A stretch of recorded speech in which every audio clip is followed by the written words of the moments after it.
مبسملا ومحمدلا ومصليا ومسلما أما بعد قال الله تبارك وتعالى لن تنالوا البر حتى تنفقوا مما تحبون اللهم صل على محمد وعلى آل محمد كما صليت على إبراهيم وعلى آل إبراهيم إنك حميد مجيد اللهم بارك على محمد وعلى آل محمد كما باركت على إبراهيم وعلى آل إبراهيم إنك حميد مجيد.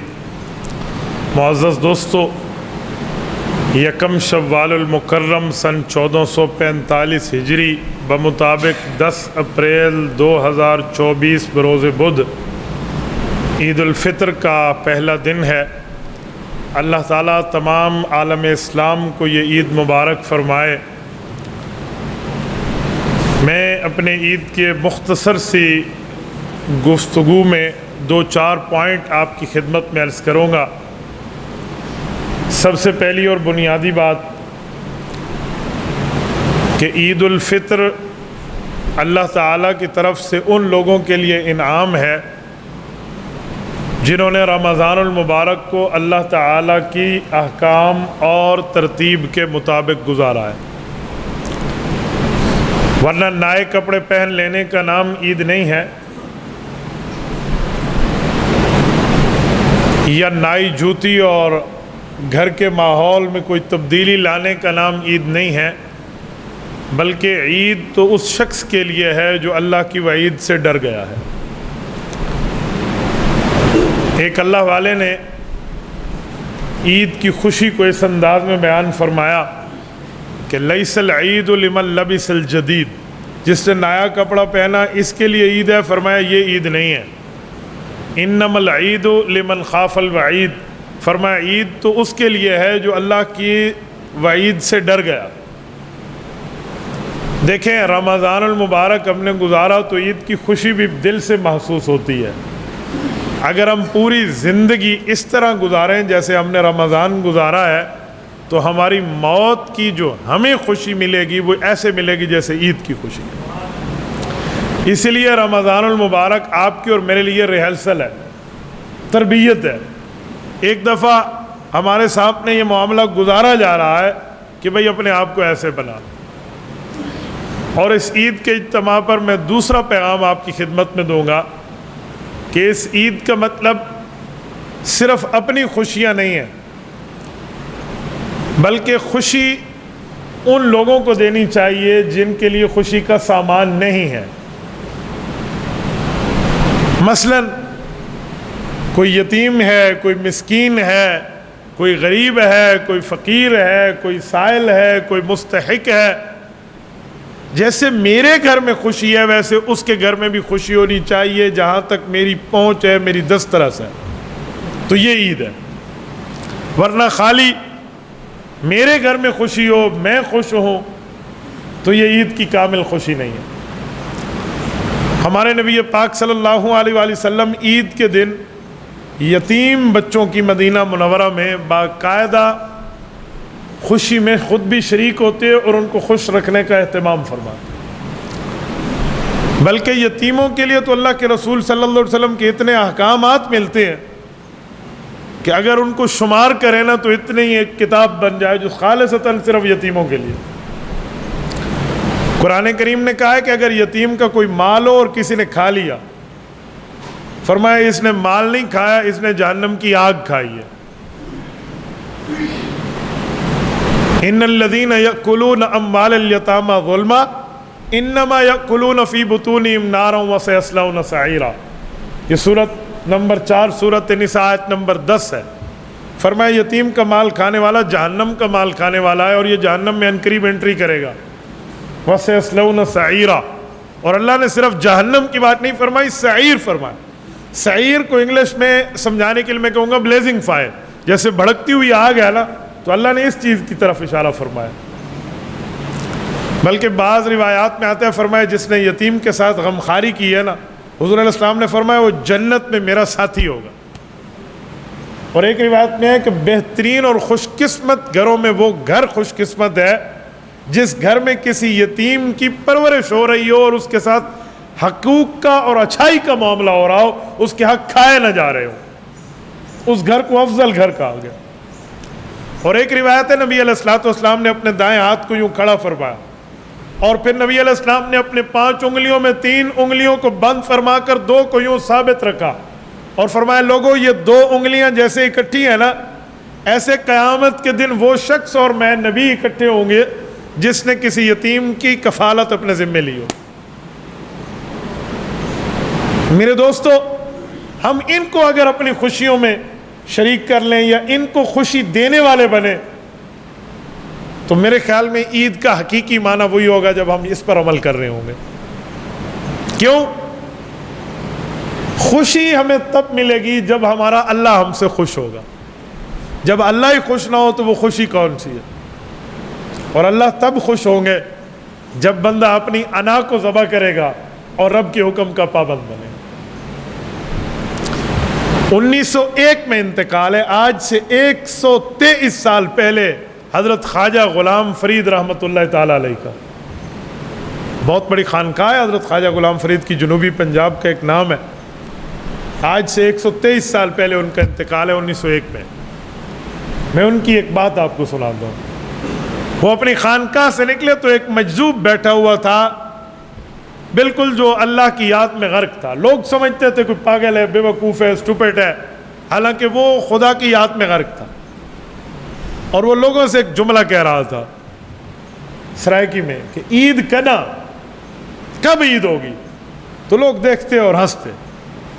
وہ کہتے آج عید کا دن ہے اور یہ ہم سے پوچھ رہا ہے عید کنا۔ جب حضرت خواجہ صاحب گزرے نا تو یہ تو عارف باللہ تھے، اللہ کے ساتھ ان کی لو لگی ہوئی تھی، وہ سمجھ گئے کہ یہ کہنا اور پوچھنا کیا چاہتے ہیں۔ یہ حقیقی عید پوچھنا چاہ رہا ہے کہ عید کی روح کیا ہے، عید کی حقیقت کیا ہے۔ تو اس نے کہا عید کنا، تو حضرت نے فرمایا اللہ کی طرف توجہ دلا کر کہ یار ملے جنا، جب اللہ مل جائے نا تب عید ہے اصل۔ اس مجذوب نے اگلا سوال کیا، اس نے کہا یار ملے کنا، اللہ کب ملے گا؟ اس کے اوپر اللہ کی رضامندی کی تلاش کی ترتیب کیا ہوگی؟ تو آگے بھی تو خواجہ فرید صاحب تھے، انہوں نے فرمایا میں مرے جنا، جب بندے کی انا ذبح ہو جائے، میں اپنے اندر خود ہی جو ہم نے بنا رکھی ہے اللہ کے مقابلے میں جو اناؤں کا معاملہ رکھا ہوا ہے، فرمایا یہ ذبح ہو۔ میرے دوستو، یہ رمضان المبارک، اس رمضان کے روزے، رات کی تراویح، آخری عشرے کا اعتکاف، یا عید الاضحیٰ کی قربانیاں، یا احکامات کی پابندی ہے اسی لیے کہ ہمارے اندر کا انا کا معاملہ مر جائے، اور جب یہ مر گیا تو پھر واقعی حقیقی عید ہمیں ملے گی۔ میرے دوستو، رسول اللہ صلی اللہ علیہ وآلہ وسلم کی حدیث سے ہمیں پتہ چلتا ہے کہ یہ کوئی بندہ کسی یتیم کے سر پہ اس طرح ہاتھ رکھے نا کہ میں اس کی کفالت کروں گا، فرمائے اس کے ہاتھ کے نیچے جتنے بال آئیں گے اللہ اتنی اس کو نیکی عطا فرمائے گا۔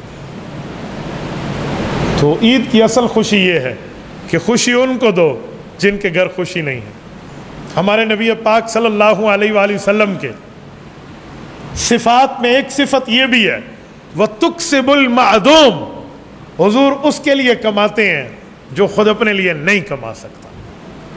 حضرت اماں جان ام المؤمنین اور امت محمدیہ کی اماں حوا ثانی حضرت اماں خدیجۃ الکبریٰ رضی اللہ تعالی عنہا کے پاس جب اللہ کے رسول نے یہ جملہ فرمایا تھا کہ زملونی، میرے پاس آسمان سے ایک فرشتہ آیا ہے، میری جان پہ کپ کپی ہے، مجھے چادر پہنا دو، تو رسول اللہ صلی اللہ علیہ وسلم اپنے خاوند کو حضرت خدیجہ نے پریشان دیکھ کر تسلی کے لیے چند جملے فرمائے تھے۔ فرمایا واللہ لا یخزئک ابدا، میں نے آپ کے ساتھ 15 سال گزارے ہیں، میں اس تجربے پہ کہتی ہوں آپ کو اللہ ضائع نہیں کرے گا۔ یہ پہلی وحی کا جو اثر تھا، اور پھر اس کی دلیل دی حضور کی صفات میں کہ انک لتصل الرحمہ، میں نے تو پوری زندگی دیکھا آپ صلہ رحمی کرنے والے ہیں، انک لتصل الرحمہ وتحمل الکل، آپ بوجھ والوں کا بوجھ خود اٹھا لیتے ہیں، وتکسب المعدوم، اور ان کے لیے کماتے ہیں جو اپنے لیے نہیں کما سکتے۔ وَتُعِينُ عَلَى نَوَائِبِ الْحَقِّ، لوگ تکلیف میں ہوں تو آپ ان کی مدد کرتے ہیں، آپ کو رب ضائع نہیں کرے گا۔ محدثین نے لکھا ہے کہ نبی کو امتی تسلی دے، یہ نہیں ہو سکتا کسی امتی کی مجال کہ وہ اپنے نبی کو تسلی کا لفظ بولے، نبی کے لیے تو خدا تسلی کا لفظ بولے، امتی کی کیا حیثیت ہے؟ تو یہ حضرت خدیجہ نے کیسے بولا؟ فرماتے ہیں دو وجہ سے۔ نمبر ایک، یہ بیوی ہیں، اپنے خاوند کو بطور اہلیہ تسلی دے رہی ہیں۔ اور ایک جواب محدثین نے بڑا پیارا دیا ہے، وہ فرماتے ہیں زبان خدیجہ کی تھی، بول خدیجہ کا رب رہا تھا۔ حضرت خدیجہ رضی اللہ عنہ کی زبان اقدس سے اللہ جل شانہ نے اپنے محبوب کو تسلی دلوائی ہے۔ اس میں ایک لفظ ہے وَتُكْسِبُ الْمَعْدُومَ، ان کے لیے حضور آپ کما رہے ہیں جن کا کمانے والا کوئی نہیں ہے۔ عید کی خوشی تو واقعی وہی خوشی ہے کہ میں اس گھر میں جا کے خوشی دوں جس گھر میں خوشی نہیں ہے۔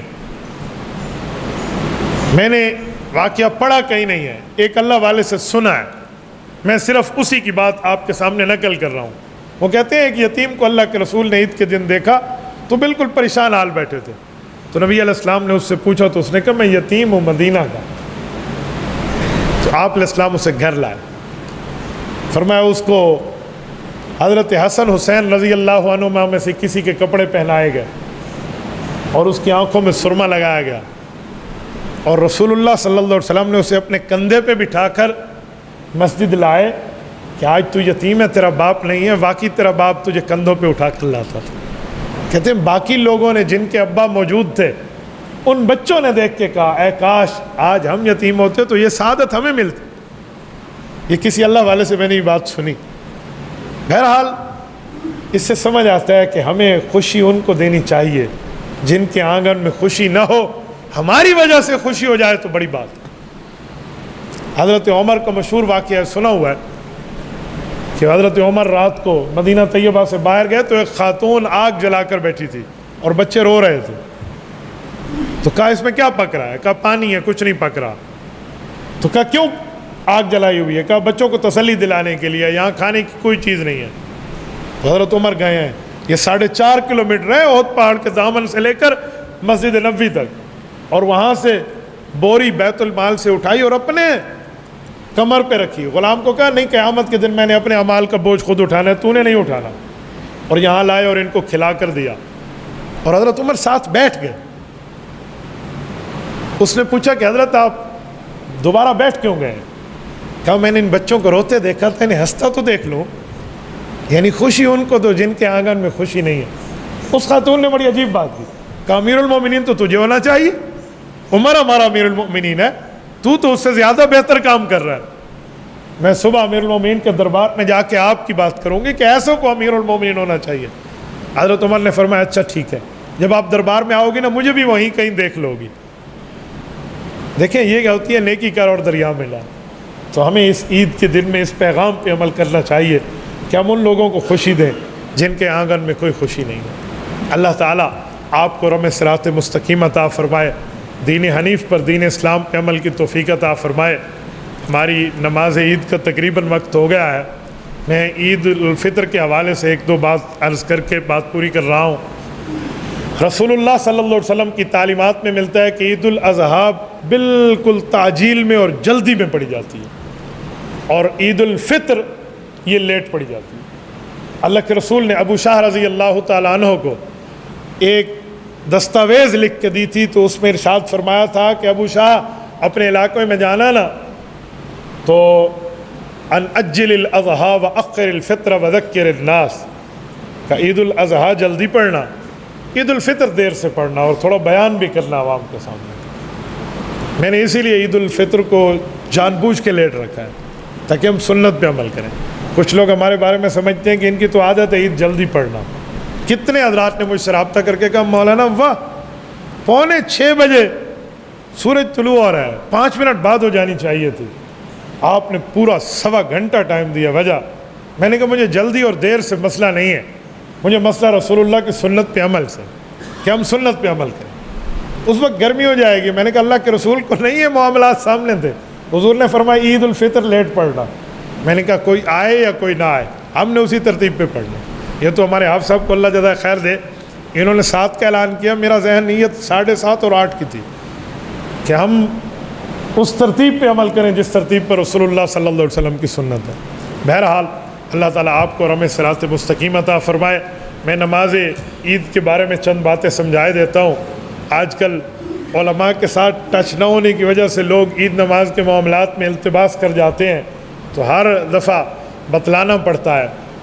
دیکھیں، نماز عید الفطر یہ 2 رکعت واجب ہے، اس میں 6 تکبیرات زائد ہیں۔